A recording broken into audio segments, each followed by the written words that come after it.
12 села во државата по Пладнево беа зафатени со пожари, а во Кумановското село Кокошиње почина повозрасно лице, кое најверојатно се задушило од чадот, информираше Доцна Попладне, директорот на Центарот за управување со кризи Стојан Ангелов.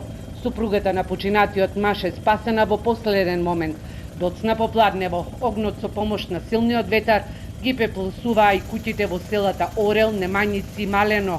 Најдраматично е во Немањици, каде што се извлекуваа луѓе од куќите и бачилата со помош на полиција, бидејќи не сакале да ги остават своите домови и стада со овци.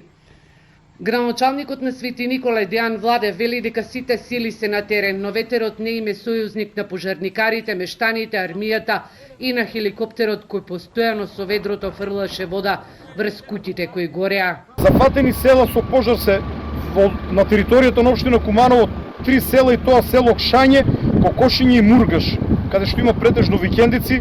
На територијата на општина Старо Нагоричане 3 села Малотино, Ругинци и Конјух, општина Свети Николе, Немањици, Орел и Малино.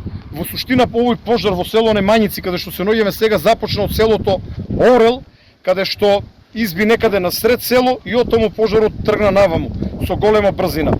На територијата на општина Провиштир се зафатени 2 села, Горно Барбарево и Стрисовци, додека на територија на општина Штип е зафатено селото Стар Карорман. Според информациите на Центарот за управување со кризи, пожарот зафатил 12 села, 3 се во Свети Николско, 3 во Кумановско и 2 во Пробиштипско.